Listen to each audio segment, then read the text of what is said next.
السلام عليكم، أهلا وسهلا فيكم في حلقة جديدة من أساسيات التسويق. اليوم بنتكلم عن مشكلة كثير تصير في بعض الشركات، ودائما لما نتكلم معاهم يصير عندهم حاجة كذا زي الجلitch، الفرق بين perceived value والreal value. إيش قصدك يا أمير؟ القيمة الحقيقية للمنتج والقيمة خلينا نقول تكلفة حقة المنتج. بمعنى لما نقول لك perceived value، في براندات يدخلون للسوق ودائما كذا لسبب ما نعرفه أو نعرفه على حسب العميل المستهدف يحس أنه هذه براند غالية ولا هذه براند رخيصة. ليش؟ لأنه طريقة التسويق وصلت فكرة أنه هذا براند يعتبر لوكجري أو هذا البراند يعتبر everyday use ولا commodity in other language. إيش قصدنا؟ قصدنا أنه أنت أحيانا، وهذا شفناه في بعض الشركات أو بعض العملاء، أن عنده منتج خلنا نقول لوكجري. خلنا نعطيكم مثال بشكل أبسط. شركة تبيع أو متجر يبيع عبايات تقريبا قيمتها خلينا نقول من 3000 إلى 5000. هذا على طول كقطاع أو كمنتج يعتبر من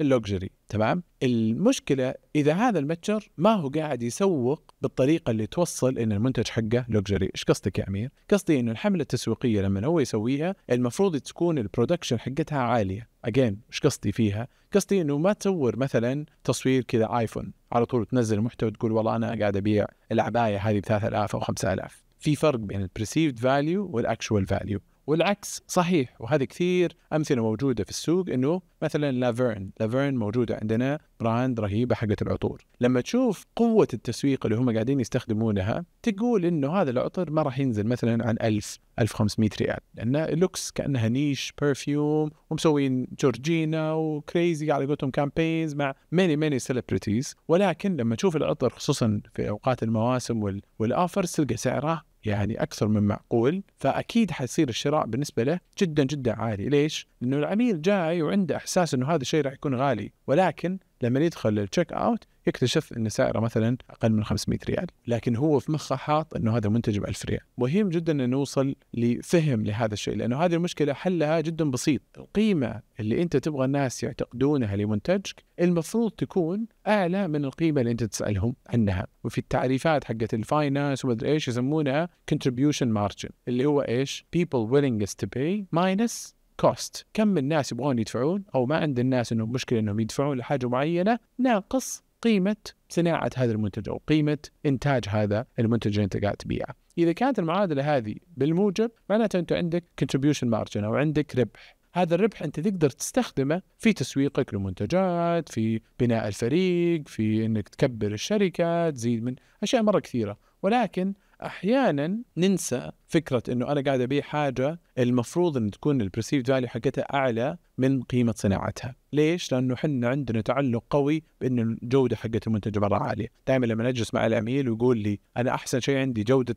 المنتج حقي، على طول أخاف لأنه جودة المنتج لا تعني إنك راح تقدر تسوق فكرة إنه هذه الجودة جدا عالية للعملاء. وكثير يعني نشوف كايلي جينر، كيم كارداشيانز، كثير من الشركات الكبيرة، 50 سنت لما سوى شركة الموية حقته ما في أي شيء له علاقة في الجودة العالية. فعلا قدر يوصلها للناس. غالبا منتجاتي جودتها مرة عالية، معناته أنا لازم أرفع في التسويق بشكل جدا قوي عشان أقدر يصير عندي ربح كافي بحيث أني أقدر أبيع هذا المنتج اللي جودته مرة عالية. ولكن أكثر المنتجات جودتها قد تكون عادية أو حتى أقل من العادية. ليش؟ لأنه لازم يصير في عنده نسبة ربح. بدون الربح أنت ما تقدر تسوي أي حاجة. شركتك تسكرها بعد شهر شهرين تدخل بجدار. ليش؟ لأنه قاعد تبيع منتج مرة رهيب ولكن تكلفته أعلى من القيمة اللي يبغون الناس أنهم يدفعونها له. فمهم جدا أن نفهم هذا المشكلة، وعشان نعرف إذا بغينا نحلها كيف نقدر نحلها. فأنا ممكن أني أسوي منتج رائع جدا جدا جدا، ولكن القيمة اللي يشوفونها الناس لهذا المنتج أقل من السعر اللي أنا حاط عليه. هنا أنت دخلت بجدار. لذلك مهم ودائما أنا أقول نص المنتج تسويق. لازم تحط في بالك وأنا أسوي المنتج هذا جزء من تكلفته تسويقه وتوصيله للعميل، بحيث أن العميل يحس أنه هذا المنتج قيمته أعلى من قيمة تكلفته. تمام؟ طيب كيف نحل هذه المشكلة؟ حل هذه المشكلة أنا بالنسبة لي أعتقد أنه مرة بسيط، ولكن مو كل الناس يؤمنون. لأنه أنت خصوصا الشركات الجديدة الناشئة اللي قاعدين يحلون مشكلة معينة يتعلقون جدا جدا في حل المشكلة، يتعلقون في إضافة فيتشرز أو مميزات لحل هذه المشكلة وكيف هم يحلونها، كيف هم قاعدين يحلونها بأفضل طريقة. إذا تعلقت في المنتج ونسيت العميل، دائما توصل مرحلة أن منتجك يكون فيه ميزات مرة كثيرة ممكن عميلك المثالي ما يحتاجها، ولكن هي زادت من تكلفة صناعة المنتج عشان كذا توصل مرحله انه والله العميل ما يبغى يدفع، انا عندي منتج مره رهيب لكن العميل ما يبغى يدفع له، ليش؟ انه هو ما يحتاج كل المميزات اللي انا حاطها فيه. وهنا انا اتكلم عن تطبيقات، اتكلم عن الاجهزه، البرودكتس، المنتجات اللي هم يسوونها. فمهم جدا جدا جدا انك تركز هل عميلي المستهدف ما عنده مشكله انه يدفع هذه القيمه لهذا المنتج. وهنا انت تحتاج تعرف منافسينك، مين المنافسين الموجودين للسوق اللي عميلك قاعد يشتري منهم قبل لا تفكر في بناء منتج. ودائما اقولها للشركات، بتسوون منتج جديد برافو عليكم، ممتاز مره، سووا لي اللي هي الكومباريسن، اسميها اكس حقه المنافسين، مين احسن منك واغلى منك في السوق، مين اردى منك وارخص منك في السوق، مين احسن منك وارخص منك، ومين اسوأ منك واغلى منك. هذول 4 مربعات لازم تحطهم قدامك وتصير مره واضح، وتقول انا ابغى منتج احطه هنا، ابغى يكون ارخص من السوق واحسن من السوق. ايش معناته؟ انا لازم اطور واللي اصنع عدد كثير من هذا المنتج عشان اقلل من قيمه تكلفته. او والله لا، انا ابغى ادخل منتج عدد مره قليل في السوق ولكن ارفع جودته وارفع تكلفته وارفع سعره. فلو جيت تحطه في السوق انت لازم تشوف مين المنافسين حولك، وليش منتجك راح يكون الخيار الافضل للعميل اللي قاعد ينوع، او بالصح العميل اللي قاعد يدور هذا النوع من المنتجات. مهم جدا انك تسوي هذه المقارنه، لانه اللي يحدد السعر السوق مو انت. willingness to pay، أو أن الناس ما يمانعون منهم يدفعون قيمة معينة للمنتج، غالبا مبنية على السوق. أنت ممكن تكون في السعودية بتشتري باجيت ب20 ريال، تروح لباريس تشتريها ب2 يورو، تروح لكندا تشتريها ب5 دولار. مو مهم، نفس الموية، قارورة الموية وانت في السعودية في المطار بتدفع لها 5 ريال، في هاي اند ريستورانت بتدفع لها 12 ريال، وفي بقالة الشارع ممكن تدفع لها ريال. ليش؟ لأنه أنت الويلينجز تو باي حقتك، أنت على قولتهم رغبتك إنك تدفع على هذه القارورة حقت الموية تختلف باختلاف المكان اللي هي موجودة فيه، باختلاف السيتنج على قولتهم، أو البليس اللي أنت قاعد تشوف فيه هذه قارورة الموية واحتياجك لها.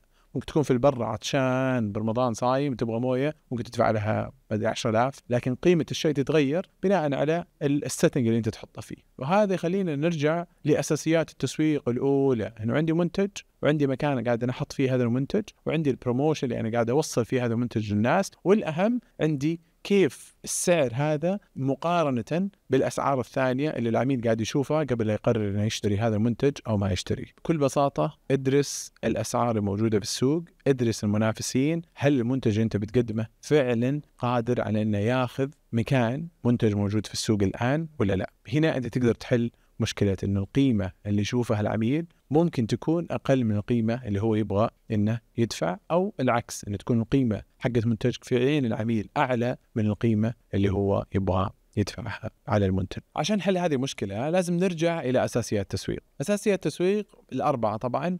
عندنا سعر المنتج. سعر المنتج أنت كيف تقدر فعلا تعرف إيش السعر الصح لمنتجك؟ لازم تشوف المنافسين حقينك الموجودين في السوق وكيف العميل يتخذ قرار الشراء منهم. هل هم أغلى منك؟ هل هم أرخص منك؟ هل جودتهم أعلى؟ هل جودتهم أقل؟ أنت لازم تعرف وين مكانك في السوق مقارنة في المنتجات اللي عميلك المثالي قاعد يشوفها ويتخذ قرار الشراء منها. هذا رقم واحد. رقم اثنين، لازم تفكر إنه التسويق بالنسبة لك هو عبارة عن استثمار. أنت قاعد تستثمر في القيمة اللي العميل قاعد يشوفها لمنتج اللي أنت قاعد تقدمه له. كل ما رفعت من القيمة اللي يسمونها production value of your marketing campaigns، بمعنى أنت لا تسوي مثلا تسويق كل السنة، زين؟ أنت ممكن تسوي حملة تسويق واحدة تحط فيها مبلغ معين، ترفع فيها من جودة الصور، جودة المخرجات اللي أنت تطلعها منها، وممكن تستخدم هذه المخرجات حقة الحملة خلال مثلا الموسم كله، سواء كان 3 شهور 4 شهور 6 شهور أو 12 شهر على حسب البزنس حقك. خصوصا إذا أنه أنت مهم عندك جدا جدا أن القيمة